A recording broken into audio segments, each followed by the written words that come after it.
Hola, bienvenidos a esta clase 6, que sería algo así como la mitad del camino que vamos a ir transitando y que estamos transitando en esta nueva virtualidad y en esta nueva forma de comunicación y producción de conocimiento en la facultad y en un taller que no tenemos el taller, pero tenemos esta manera de comunicarnos. Generalmente en el taller, a mí me encanta que trabajen más en taller que dar las teóricas, porque las teóricas generalmente se dan en otro espacio, un espacio que está alejado, como ustedes conocen, a veces está más arriba, y no por estar más arriba está más elevado el conocimiento teórico del conocimiento práctico del taller.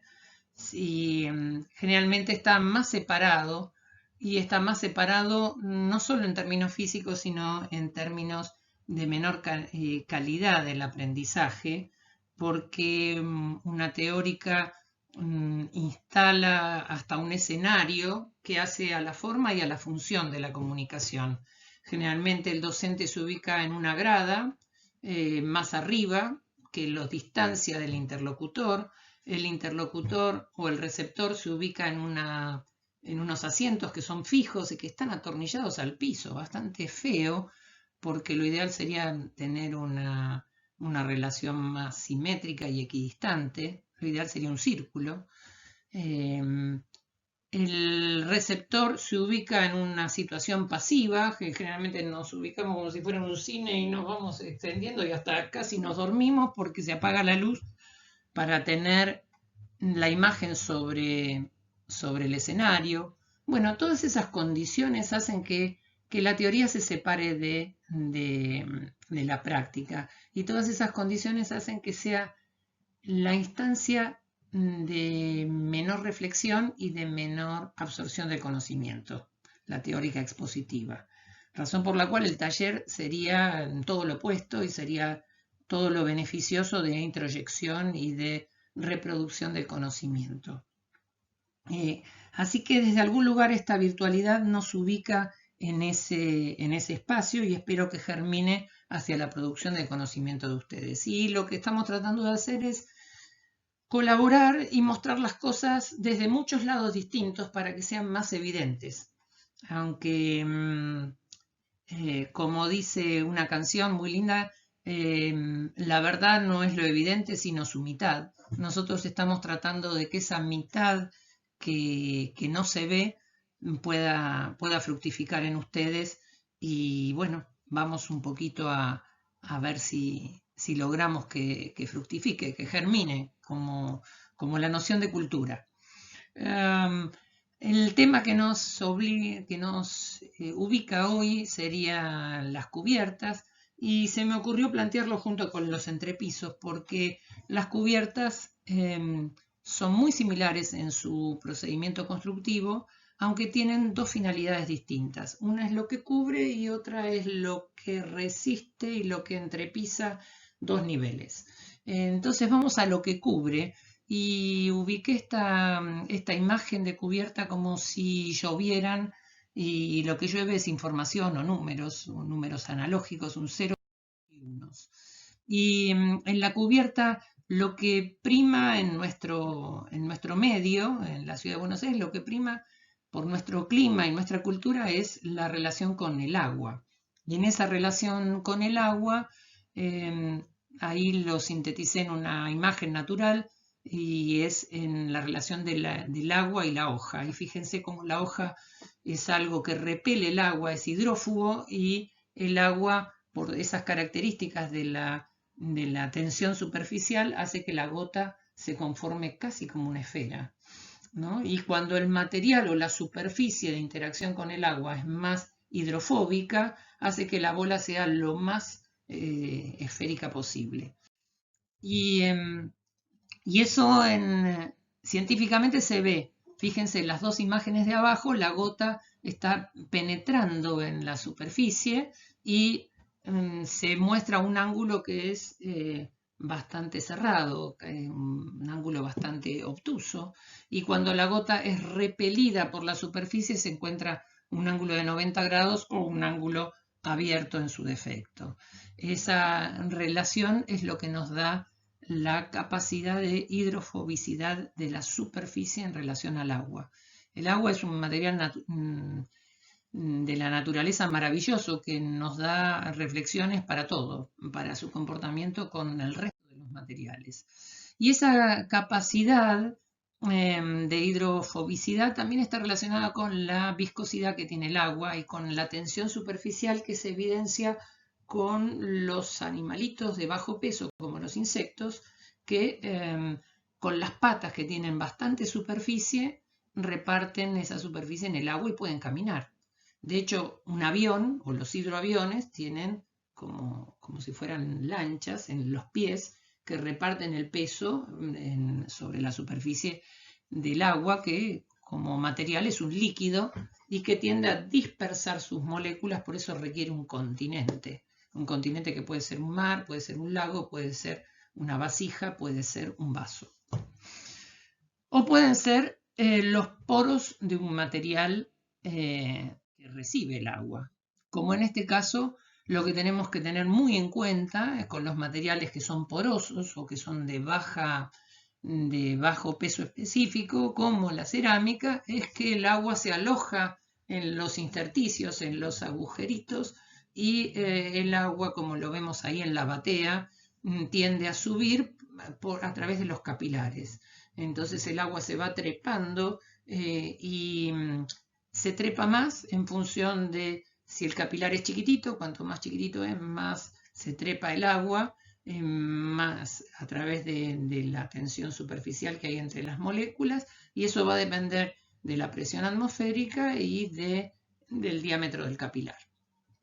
¿Qué quiero decir con esto? Que en los cerramientos que vimos anteriormente es muy importante hacer una aislación para que el agua no suba, y eso se hace con materiales que son hidrofóbicos o son materiales que pasaron de un estado plástico o líquido al estado sólido. Entonces tienen sus moléculas muy juntitas y hacen que el agua no penetre.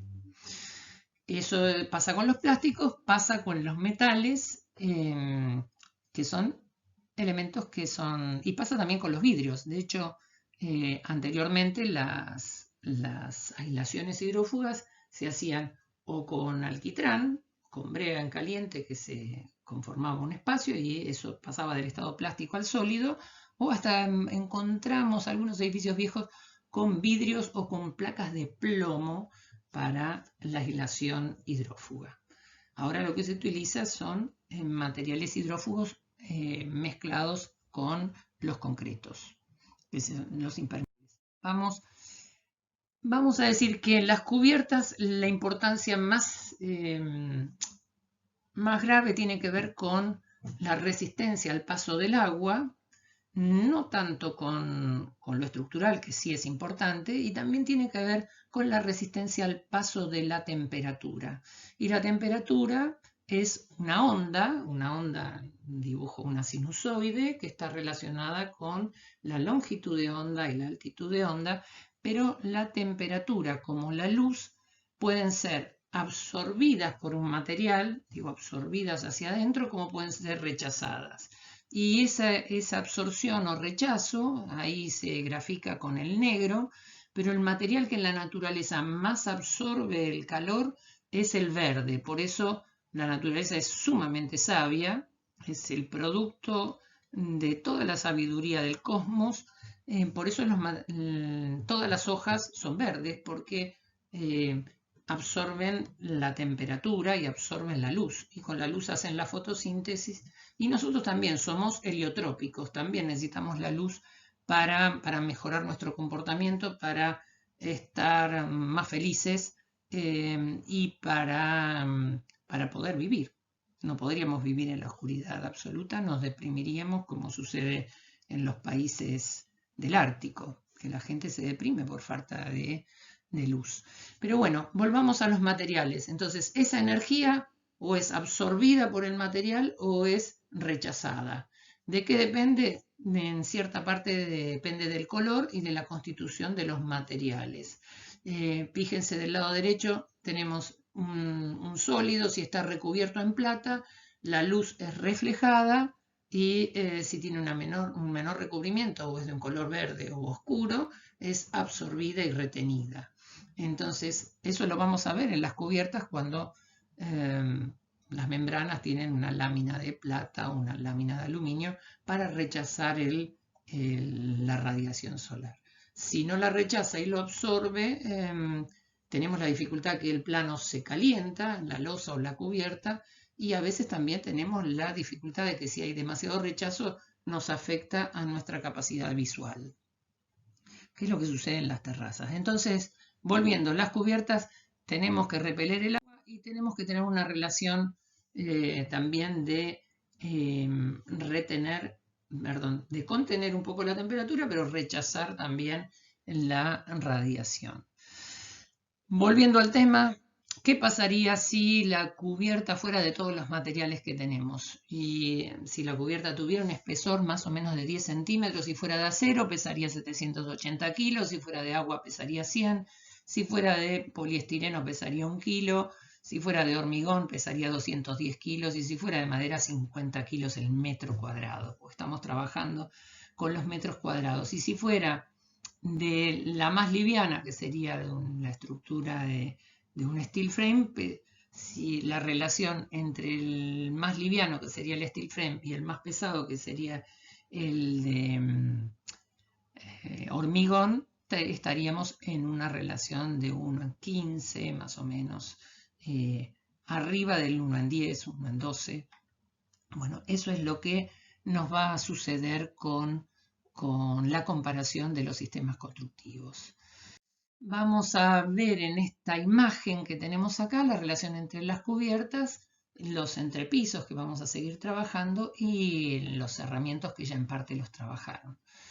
En el ángulo superior izquierdo tenemos la cubierta de un techo inclinado para la mampostería y estamos hablando de una cubierta seguramente con cabios de madera, con un machimbre y con una aislación térmica superior. Después sigue el dibujo de una cubierta de una losa plana de hormigón, también podría ser inclinada, pero en este caso estamos dibujando una losa plana, un contrapiso, que es lo que nos da la pendiente, y un material impermeable superior. Después continúa el dibujo de una cubierta de steel frame con un techo inclinado de chapa y una estructura de cabreadas que la soportan, y en el último caso tendríamos una cubierta de ferrocemento inclinada, también podría ser plana, donde vemos todos los componentes, el hormigón superior, el microconcreto inferior, la aislación térmica en el medio y arriba una carpeta de alisado y una aislación hidrófuga. Con eso más o menos estarían explicadas un poquito las cubiertas por arriba y vamos a revisar los contenidos que veníamos hablando desde el inicio. Entonces, del lado izquierdo vamos a tener la función de la cubierta graficada con un elemento que cubre y que da pendiente hacia el exterior y que nos protege en cuanto a la utilidad del agua y nos protege de la temperatura. Un elemento que tiene que ver con la firmeza, que puede ser el cabio, puede ser inclinado o en este caso lo dibujé horizontal, que tiene que ver con la firmeza, cabio y entablonado, y un elemento inferior que tiene que ver con el ámbito de la belleza o con el campo que tiene que ver con lo visual y que las funciones son tener un elemento plano, terso, que nos permita tener un soporte visual y que sea higiénico, o sea que no tenga oquedades ni perturbaciones que promuevan que se llene de polvo, que se llene de insectos o de telarañas. Bueno, entonces la propiedad sobresaliente en el elemento exterior sería que sea impermeable, que sea hidrófugo y obviamente que tenga algo de resistencia, mayor peso específico y alta compacidad. En el caso de los elementos aislantes, todo lo contrario, que tengan menor peso específico y que sean muy porosos para la aislación térmica. Y después en el caso de los elementos que sostengan o que sean resistentes, que sean soporte, que sean sostén, obviamente mayor peso específico y mayor compacidad. Y por último, todo lo que tenga que ver con el cielo raso, los aspectos relacionados con la tersura, lo higiénico, lo lavable. Bueno, entonces dijimos que la cubierta tiene que ver más que nada con el campo de la protección hacia lo hidrófugo y lo térmico. En algunos casos hay que tener muy en cuenta también lo estructural. Imagínense en el caso de unas viviendas aisladas donde el techo tiene bajo peso. Hago este ejemplo. Con la hoja, el efecto de la succión es muy importante cuando el techo tiene poco peso propio. Y eso es para los pesos inferiores a los 80 kilos, como si fuera el peso de una persona. Entonces ahí la succión empieza a ser importante en las cubiertas muy livianas, que se puede dar en una casa aislada, no en lugares urbanos, en una casa en el campo.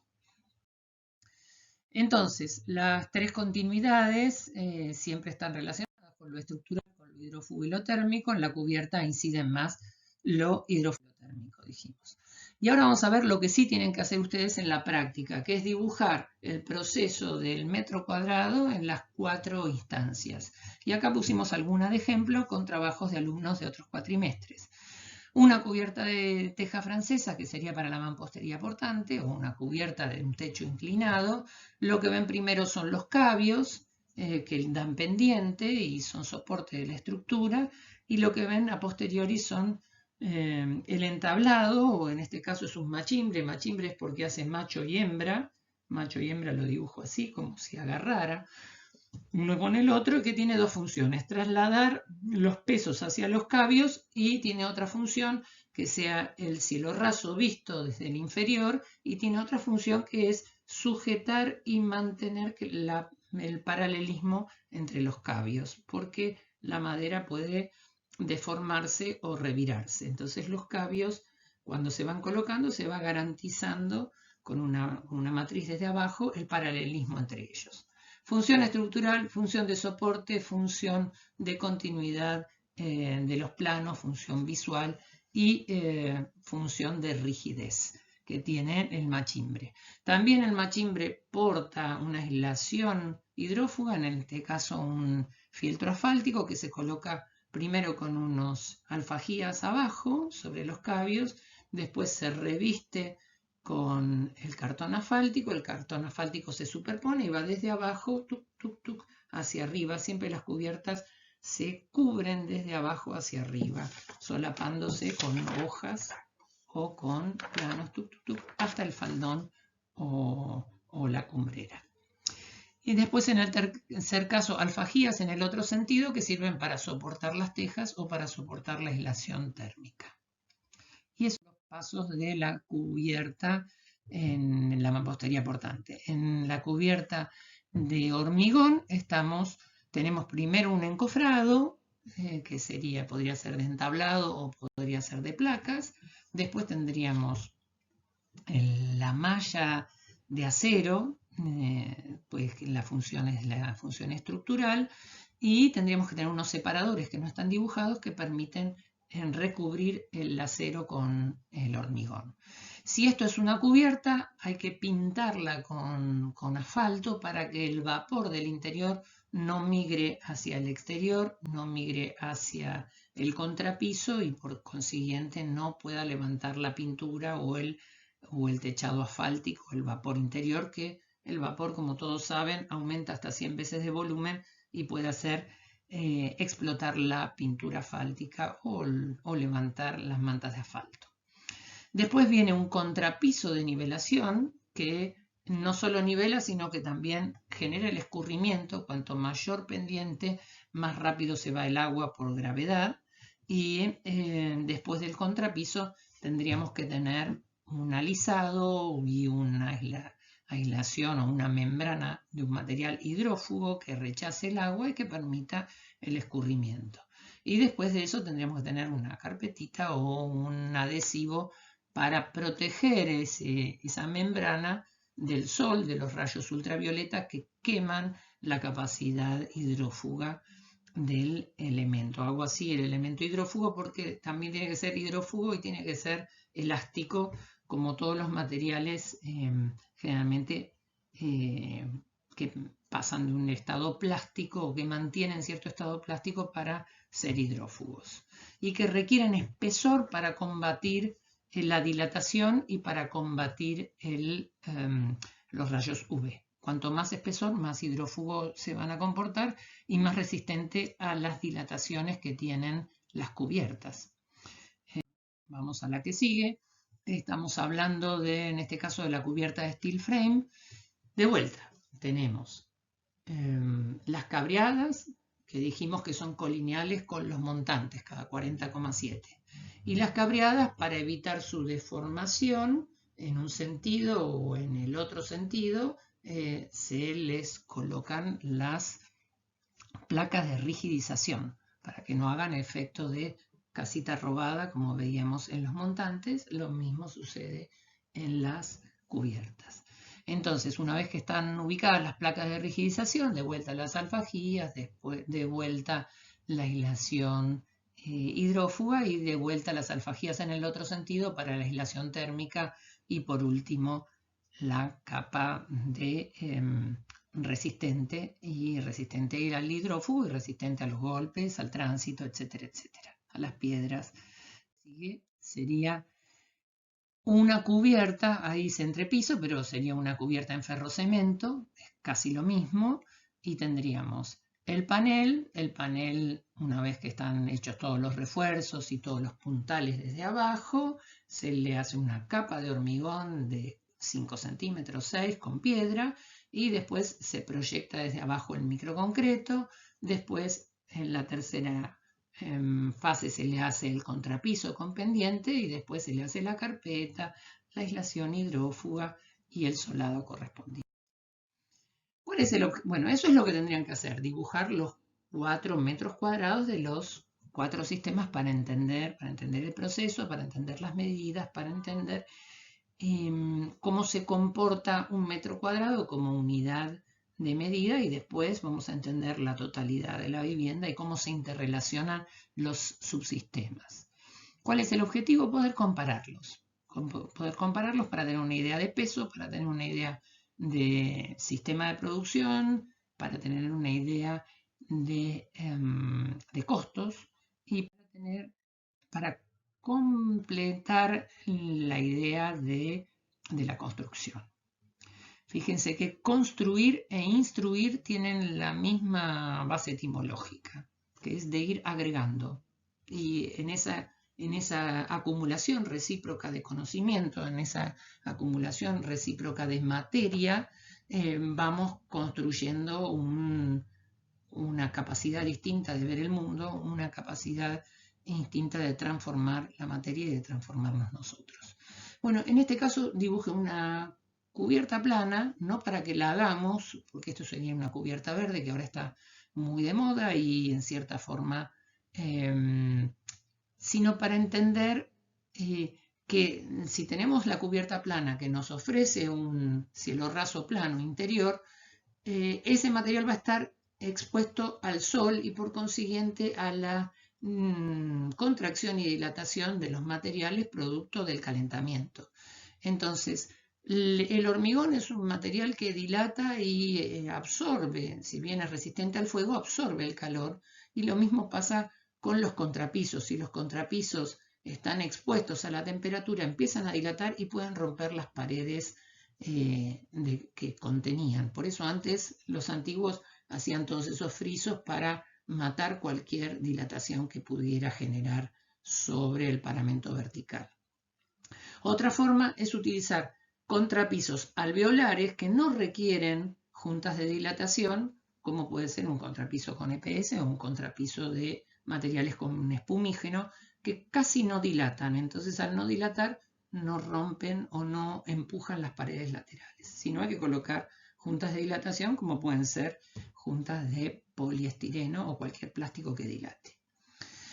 Bueno, dicho esto sobre los contrapisos nos sirven para dar pendiente y después colocar una carpetita o colocar directamente una membrana hidrófuga.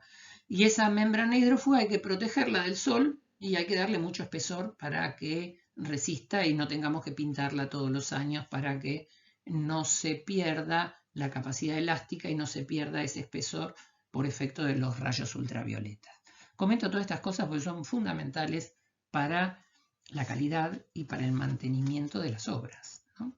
Entonces, la pendiente es fundamental con el contrapiso, el material del contrapiso para evitar la dilatación y la protección del material hidrófugo posterior, ya sea con un solado o con otra carpeta o con otro contrapiso y solado posterior, que son las técnicas habituales. En este caso está hecho con un techo verde, lo mostré nada más que a manera de ejemplo, porque es algo que culturalmente se va tratando de generar.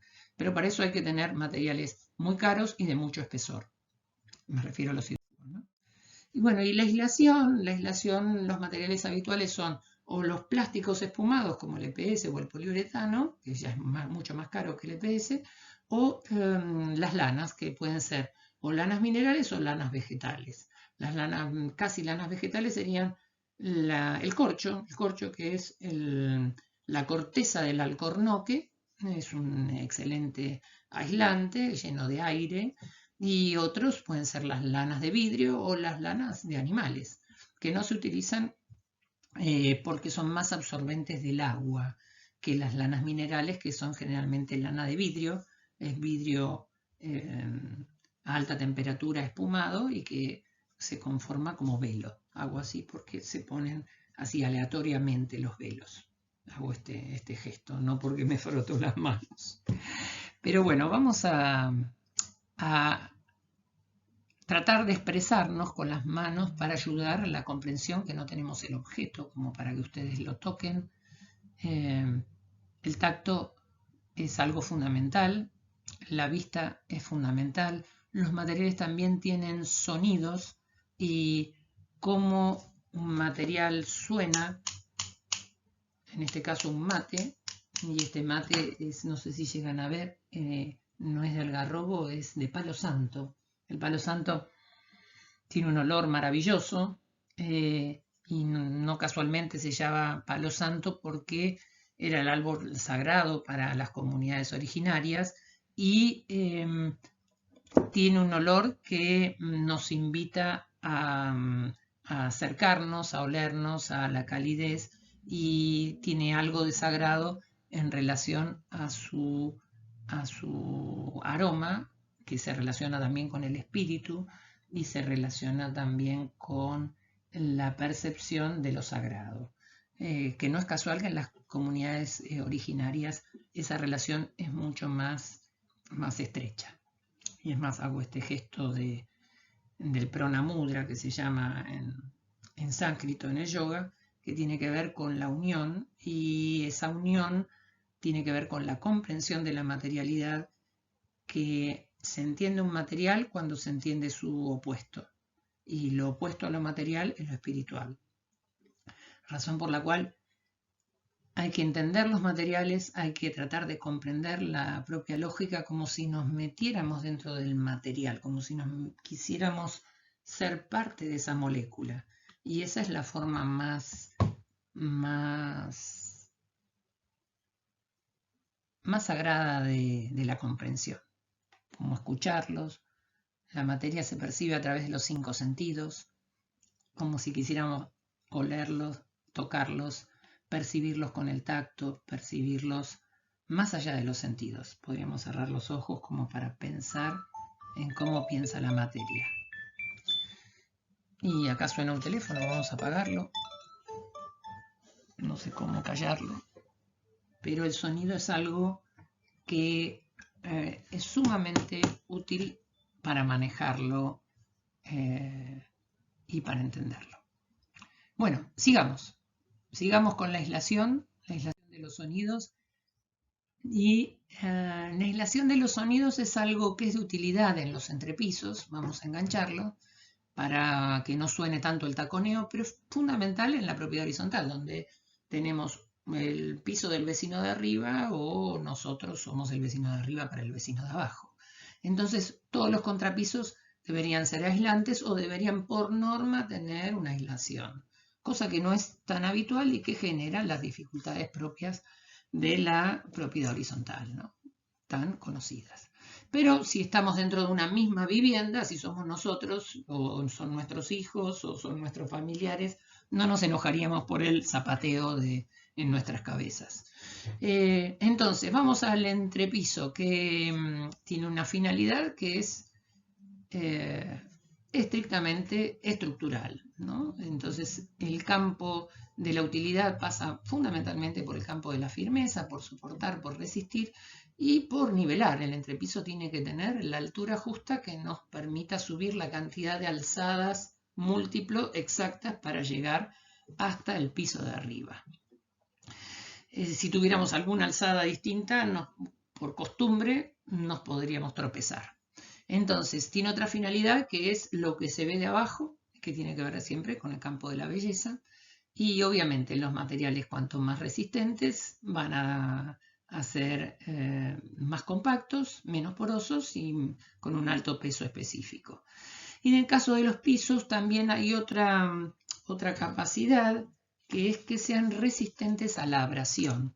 La resistencia a la abrasión lo marco en una hojita. Generalmente lo hacemos con la uña. La uña es como los huesos o como los dientes, es lo más duro que tenemos dentro de nuestro cuerpo. Entonces, siempre vamos a tratar de dañar algún material, como en este caso el papel, con la uña o con un elemento metálico punzante sobre el material para ver qué resistencia a la abrasión tiene. Y las maderas se marcan y los metales apenas se rayan, y cuanto más rígido, más abrasivo es el material, más se hunde, se genera esa hendidura. El material que más se hunde sería el talco o la tiza. Entonces, esa resistencia a la abrasión se mide, hay parámetros de resistencia y ahí se miden las cerámicas por su capacidad de resistencia a la abrasión, se miden los mármoles, se miden, bueno, todos los productos, hay como formas de medición de la capacidad de abrasión. La resistencia a los tacos, también los pisos de madera se gastan. Y fíjense, le pedimos a un piso, por ejemplo, a un piso de alto tránsito que sea muy abrasivo, como si fuera el piso de una cocina o el piso de un hall o el piso de un aeropuerto, entonces, y que sea lavable, que sea higiénico. Entonces ese piso tiene que ser más compacto, por eso se usan granitos, se usan cerámicas de alta resistencia, se usan hasta metales en los pisos, y le pedimos a un dormitorio que le sea lo más cálido posible porque nos levantamos con los pies descalzos, entonces esa calidez no se encuentra en los elementos de alta resistencia o sin poros, al contrario, sino se genera en las maderas, que son cálidas, no son absorbentes del calor y bueno, por lo tanto son menos resistentes a la abrasión. Entonces esa incongruencia se produce a veces entre la función del dormitorio y las funciones como los baños que requieren mayor resistencia. Bueno, y por último, los cielos rasos que tienen esas funciones relacionadas con la belleza, donde nos importa más el color, la tersura y lo lavable. De vuelta, los entrepisos. ¿Qué pasaría si los entrepisos fueran de acero? Pesarían más. Si tuvieran 10 centímetros serían como de 780 kilos, casi 800. Si fueran de agua pesarían 100 kilos por metro cuadrado. Y si fueran de EPS, 1 kilo. De hormigón 200. Y así la relación y las comparaciones en el mismo gráfico. ¿Qué pasaría en los entrepisos? Sería la figura del medio. En las mamposterías portantes, los entrepisos se hacen con viguetas pretensadas, que son esa figura que tienen 11 centímetros de ancho por 9 de alto, están estandarizadas, y eso que vemos ahí son los 3 alambrecitos así torsionados, porque están pretensados, se hacen un banco de pretensión de más de 100 metros y se tira el hormigón, que es algo así vibrado y comprimido por esas canaletas, y esa pretensión hace este efecto que es lo mismo que sucede acá. Imagínense con todas estas hojas que tengo, si yo las pretensiono, hago fuerza hacia adentro, se sostienen. Si yo las suelto, todas las hojas se me van al demonio. Entonces, ese mismo efecto es el que generan los alambres pretensados. Generan una pretensión, primero los estiramos, y cuando fragua el hormigón, después los soltamos para que la masa de hormigón quede precomprimida. Y eso permite tener piecitas bajitas como las del pretensado de 9 centímetros. Y esa formita que después le dan los ladrillos que sirven como para armar las bovedillas, tienen esa forma de encastre de cola de Milano para que el hormigón se vierta adentro y el hormigón pretensado con la capita de hormigón de arriba conformen toda una altura que le da más resistencia y hacen que trabajen de forma continua un hormigón viejo con un hormigón nuevo, que no se pegarían sino. Y esta forma de cuña los pega. Entonces tenemos los elementos estructurales pretensados, tenemos la losita, tenemos los ladrillos que sirven de encofrado y después un contrapiso, en este caso plano, una carpeta y un piso. Vamos al hormigón, tenemos el hormigón horizontal, tenemos el contrapiso, una carpeta y un piso con un adhesivo. Vamos al steel frame, vamos a tener los perfiles, dijimos cada 40,7 colineales con los montantes, vamos a tener un perfil así U de cierre o cenefa y después vamos a tener la placa de rigidización. En este caso dibujamos una placa de rigidización con una aislación acústica y otra placa de rigidización para armar un sándwich. Como es un material muy liviano, el ruido pasa muy fácil. Cuando hay masa, el ruido se demora, se hace más grave dentro de la masa. Uy, vuelven a molestar los teléfonos. Vamos a apagar los teléfonos. Y por último tenemos el ferrocemento, donde tendríamos el panel con una capa arriba de hormigón de piedra y abajo la capita que colabora, que sería el cielo raso, pero lo que resiste es el hormigón de piedra de arriba. Un contrapisito, una carpeta y un piso solado. Vamos a la que sigue. Entonces, las tres continuidades, acá la más importante es la estructural en los entrepisos. Y acá se verían los 4 pasos de las viguetas, se verían los ladrillos, ya sean de telgopor o sean cerámicos. Generalmente se usan más de telgopor porque el cerámico pesa más. Y en este caso unos de estiropor y que vienen con sistema de encastre y sin sistema de encastre. Ahí está dibujado el de sistema de encastre, que es más caro, es mejor, pero no se utiliza tanto. Y después tendríamos el hormigón con su capa de compresión y después del hormigón tendríamos el contrapiso, después la carpeta, el adhesivo y el piso de lo que fuere. Acá estamos dibujando un entrepiso, si bien ahí dice cubierta, sería lo mismo. El entablón, que ya lo describimos. El encofrado, la malla de acero, que le faltaría dibujar los separadores. Acá no haría falta la barrera de vapor, que sí hace falta para las cubiertas, esa pintura negra que se ve en el dibujo de abajo, y después el contrapiso, que acá es plano, con la carpeta y el adhesivo. En el entrepiso de steel frame se ve claramente los cabios o los perfiles estructurales horizontales cada 40,7, las cenefas de borde y unas piecitas de rigidización, porque es una chapa, recuerdan que era una hoja doblada, ¿no? El perfil, entonces como la hoja doblada, la muestro así ante las cargas para que no se deformen, en el borde se le pone un rigidizador para que esto no se deforme. Entonces se rigidiza justo el punto de encuentro. Y eso es lo que se ve en los bordecitos. Son pedazos de perfiles puestos espalda con espalda para rigidizar ese punto. Después vienen las placas atornilladas. En este caso nosotros colocamos placa doble, que es la sugerencia para evitar el sonido. En este caso estamos colocando la aislación acústica y otra placa de rigización doble. Vamos a seguir.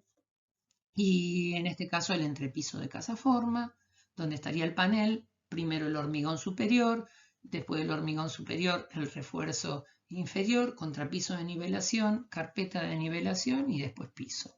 Las 4 etapas. El objetivo siempre es poder comparar, en este caso comparar los entrepisos, como lo ven en esta imagen del libro. Y vamos a hablar de algunos aspectos constructivos que hasta ahora no hemos tenido en cuenta, porque cuando se ve el dibujo técnico no se termina de entender los procesos, y entender los procesos se entienden viéndolos en video, como les hemos pasado varios videos del sistema constructivo. La mejor forma es haciéndolo. Eso implicaría cambiar la facultad, cambiar las formas de enseñanza, teniendo talleres de construcción donde nosotros construyamos. Tal es nuestro intento de laboratorio, pero eso requiere que las facultades inviertan mucho más y tengan talleres de construcción como algunas facultades de otros países del mundo, donde son más desarrollados y donde tienen una concepción más piola, en el sentido de hacer para entender, y hacer para innovar, para investigar, para desarrollar y para producir, ¿no? Para producir conocimiento y no ser reproductores del conocimiento, que es lo que suele pasar en los sistemas habituales cuando trabajamos con la misma bibliografía y no producimos cosas nuevas. Entonces, volviendo a la reflexión, mampostería portante, si trabajamos con elementos prefabricados, pretensados. ¿Qué pasa? Los elementos pretensados, imaginen que esto sería un elemento estructural, vamos a darle un pliegue, sería algo así como una viga, esa viga se deforma por flexión, entonces para evitar la deformación hay que tratar de darle lo que se llama contraflecha. Imagínense el arco y la flecha es lo que deformó el arco, entonces para que esto no se deforme en este sentido, hay que darle una contraflecha en el otro sentido. Cosa que hay que tener en cuenta porque nuestro ojo percibe toda flecha que supere 1 en 300, 1 en 400. Imagínense que si tenemos 4 metros, hasta menos de 1 centímetro no nos damos cuenta que está curvado. Más de 1 centímetro nos damos cuenta y decimos, uy, el techo está doblado. Entonces, ¿qué tenemos que hacer? Darle una contraflecha, y eso sí hay que tener muy en cuenta, y eso depende de la luz. Si tenemos una luz de 4 metros, hay que contraflechar las viguetas 1 centímetro para arriba. Y eso es lo que se muestra con esos puntales, con esas cruces de San Andrés, que se llaman, y con el travesaño en el medio, y con las cuñas que van por debajo. También las viguetas, cuando apoyan sobre la mampostería, las viguetas que son de hormigón deberían tener un elemento que permita cierto deslice por producto de esa flexión o deformación, y para lo cual es conveniente colocar un fieltro asfáltico, cosa que no se hace habitualmente en las obras. Después, otra consideración, vamos a tener la vigueta con la parte inferior o el pie de apoyo de 11 centímetros de ancho, y vamos a tener el ladrillo. El ladrillo en este caso está dibujado uno de cerámico, porque era de una publicidad del cerámico, pero podría ser de otro material como el poliestireno. Entonces, tanto el hormigón como el cerámico o el poliestireno van a tener distinto coeficiente de dilatación. Y si tenemos distinto coeficiente de dilatación del material, no los podemos unir con un revoque. Entonces, la alternativa, ¿qué pasaría? Si lo revocamos, con el tiempo se van a separar y van a haber grietas. Por eso el hormigón armado se mantiene junto, por esa extraña noción de la naturaleza, donde el acero tiene el mismo coeficiente de dilatación que el hormigón. Por eso se mantienen unidos. Si no, se resquebrajarían. Eso es una circunstancia fortuita de la naturaleza que hizo que se pudiera generar el hormigón armado. Entonces, ¿qué pasa? Si revocamos desde abajo, tenemos que poner una placa o, como se muestra en el dibujo, una placa de cartón yeso sujeta de alguna manera, o bien tenemos que revocarlo pero poniendo una malla de algún elemento metálico que permita dar continuidad entre los elementos distintos. Bueno, de hechas estas observaciones en relación a lo que hay que dirigir y lo que deberíamos controlar, también deberíamos controlar antes de hormigonar, no solo tener la contraflecha, sino pasar todas las instalaciones. En el caso de los entrepisos, las instalaciones de electricidad. ¿Y cómo se hace? Se hace un agujerito dentro del ladrillo, que se llama ladrillo sapo o ladrillo SAP, que se llamaban anteriormente los ladrillos cerámicos, y a esos ladrillos se le coloca la caja de luz y después toda la instalación superior. Y eso es lo que se grafica ahí. Fíjense la diferencia, el ladrillo siempre es un poquito más alto que la vigueta para permitir el colado del hormigón y que trabaje con esa forma que se llama cola de Milano, así esa forma trapezoidal, de manera de encastre, para que trabajen conjuntamente con el ala de la capita de compresión con toda la vigueta. La teórica quizás es un poco densa, si no la pueden ir viendo mitad y mitad, ¿no? Para la clase de cubiertas, lo de cubiertas y después lo de entrepisos, pero como es casi lo mismo, la pueden ver toda junta. ¿Qué pasaría si tuviéramos hormigón, que sería la estructura independiente? Bueno, tenemos que hacer todo un encofrado y el encofrado puede ser hecho totalmente con tablas de madera o con placas de madera, o podría ser placas de plástico o metal también. El caso tradicional, el más utilizado en nuestro medio, es con tablas o con multilaminado y con puntales de madera. También existen otros sistemas de puntales telescópicos metálicos o puntales telescópicos de aluminio, pero se usan más para grandes obras por su costo. Y todo eso que ven abajo, que parece un bosque de puntales, es lo que necesitamos para sostener una losa que si tiene 10 centímetros van a ser 210 kilos o 240 kilos con el hierro de peso propio, que es mucho, y toda esa estructura hay que rigidizarla, por eso las cruces de San Andrés, hay que acuñarla bien de abajo para nivelarla y hay que poner travesaños en un sentido y vigas en el otro para sujetar todo ese entablonado más el peso propio, más el peso del hormigón, más las cargas accidentales de movimiento de la gente trabajando arriba. Entonces esto es lo que se ve abajo y eso queda armado durante casi un mes, 28 días, que es el fragüe. Se van primero sacando alguna de las columnas hasta finalmente sacar toda la losa casi al mes. Bueno, y lo que hablábamos de los separadores, en este caso están puestos en un plano vertical, pero lo mismo sucede en el plano horizontal. Esa ruedita es un separador que tiene esa función de separar la malla del encofrado y que tiene la función de que el hormigón vierta y envuelva. Si no está envuelto, el contacto, si el hormigón queda a la vista al exterior, necesitamos un recubrimiento mayor para que el agua no ingrese y no oxide el hierro. Imagínense que si el hierro oxida, dijimos, puede aumentar hasta 7 veces su volumen, se exfolia, se hacen folios por afuera y hace que rompa el concreto o el hormigón que lo reviste. Y después van a ver que los hierros tienen un corrugado, que es lo que le da absorción y lo que le da adherencia del hormigón al acero. Si no, no colaboraría una cosa con la otra. Pasaría acá como las fascias de mi piel que se desfasan. Entonces, para que haya adherencia del hormigón sobre el acero necesitamos esas protuberancias. Y después van a ver que los hierros están atados. Y acá, circunstancialmente, yo esta imagen la obtuve de internet. Hay unas imágenes hermosas que los invitamos a ver del arquitecto José Paladino en nuestro drive, con una obra excelentemente detallada, era un arquitecto excelente fotógrafo, entonces lo mostraba con lujo de detalles y con una mano de obra de alta calidad.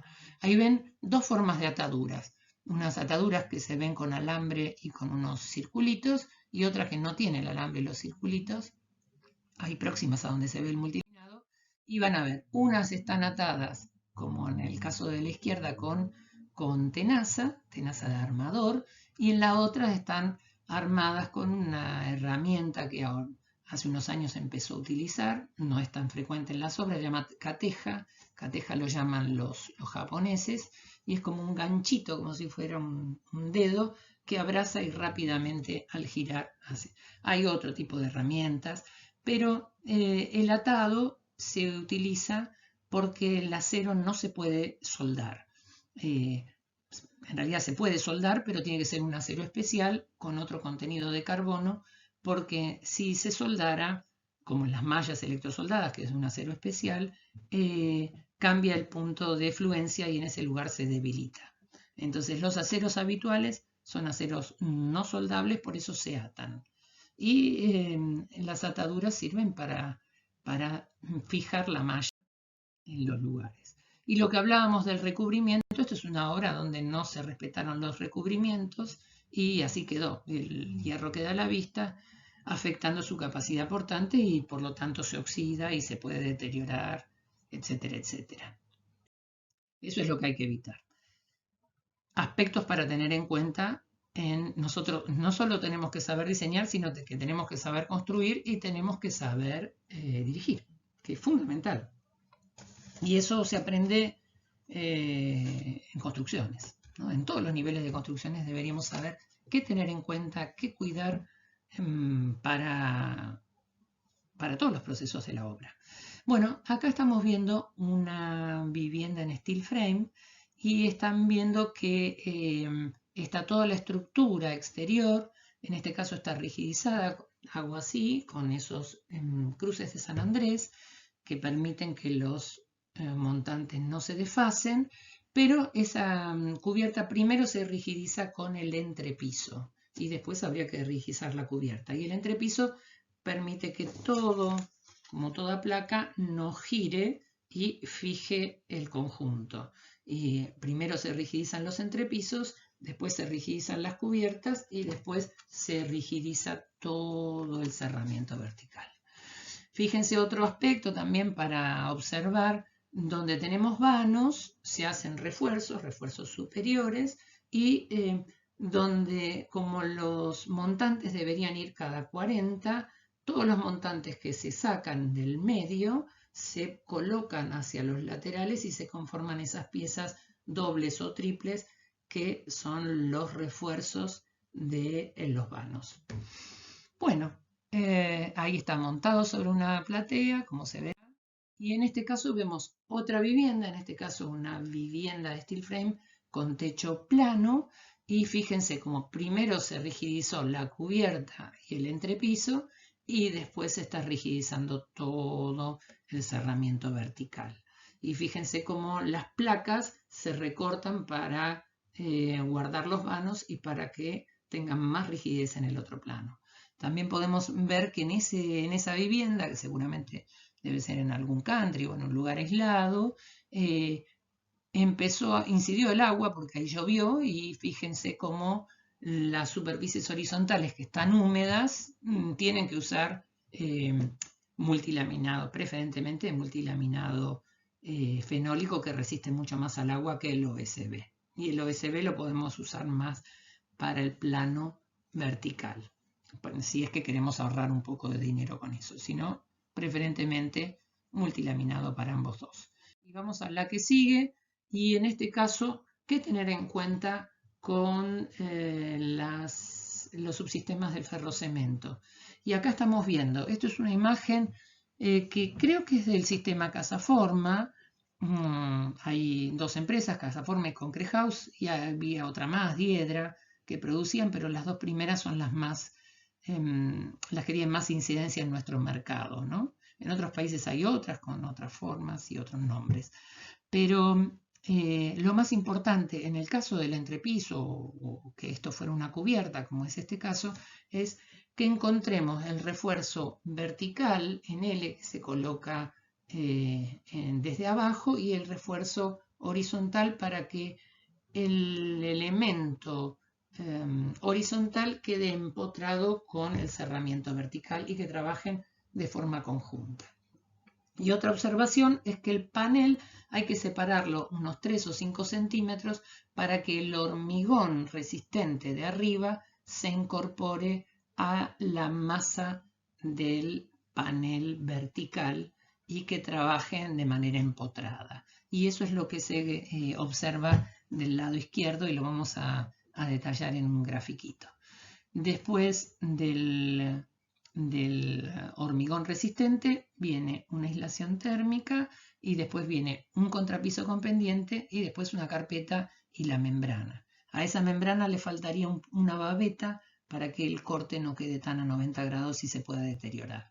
La babeta es una superficie curva que se hace con un poco de material o mortero y se le pasa un caño o una botella para dar la forma curva.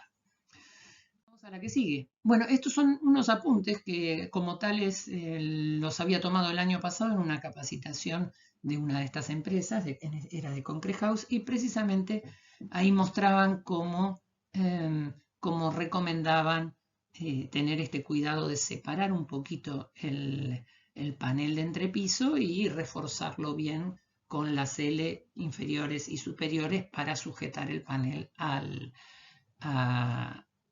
cerramiento vertical, o sea, el plano horizontal con el plano vertical que queden unidos y que el hormigón se pueda colar para que colabore uno con el otro.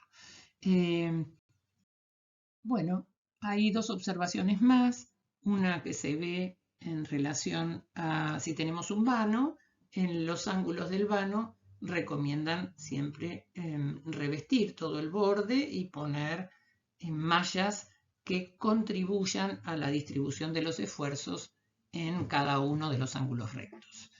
Después, otra recomendación que daban es que todas las losas, siempre de acuerdo al cálculo, para que no se flexen, requieren seguramente algún refuerzo en la parte donde mayor flexión tienen, que es justo en el tercio central, y que seguramente, de acuerdo al cálculo, hay que reforzar. Y otro aspecto a tener en cuenta para la colocación de las instalaciones, que las cajas de borde, las cajas de luz, queden sobresaliendo 2 centímetros hacia afuera para que después cuando se revoque con los 2 centímetros queden bien al ras. Y después el electricista no tenga problemas con el toma ni con las tapas, necesitando tornillos más largos, pues si la caja queda muy hacia adentro, después estarían puteando todos los electricistas porque los tornillos no sujetarían. Bueno, por último, otro aspecto a tener en cuenta que nos mencionaban en la capacitación es la relación agua-cemento. La relación agua-cemento habitual es 0,5, o sea, si uno coloca una parte, cuando se trabaja en volumen, una parte de cemento, sería la mitad de ese volumen en agua. Eso a veces es mucho, eso a veces es poco. ¿Y de qué depende? Depende del uso. Si utilizamos plastificante, que mejora mucho la adherencia y la cohesión del microconcreto, así como también facilita un poco que no tenga tanta retracción. Hay aditivos que son plastificantes, como el Cicacret o el de Tacurú u otras marcas, y eso reduce la cantidad de agua. Si reduce la cantidad de agua, el revoque va a ser más resistente y si es más resistente seguramente también va a contraer un poco menos.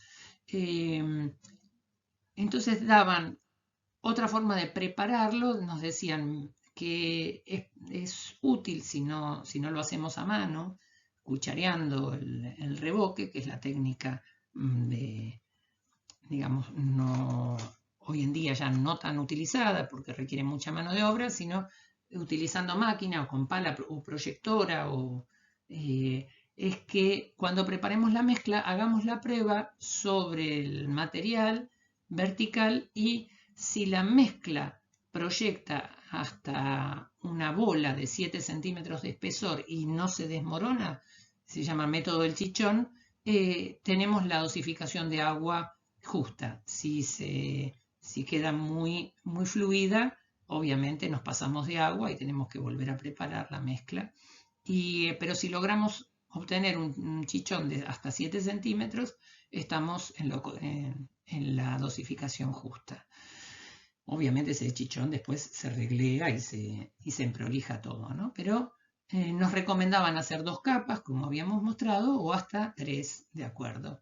Pero siempre para lograr espesores entre 2 centímetros y 3 centímetros hasta la profundidad de la onda. Finalmente, después de la segunda capa, fratazar con agua y cal. Agua y cal sobre el fratazo para generar mayor compacidad. Bueno, estos son todos los aspectos que uno debería controlar en la obra y que es bueno saberlos para dibujarlos, porque en el dibujo no se evidencian todo lo que tratamos de evidenciar nosotros con la palabra, con los sentidos, y con la falta de materialidad y con la falta de experiencia que deberíamos tener en un taller de construcción.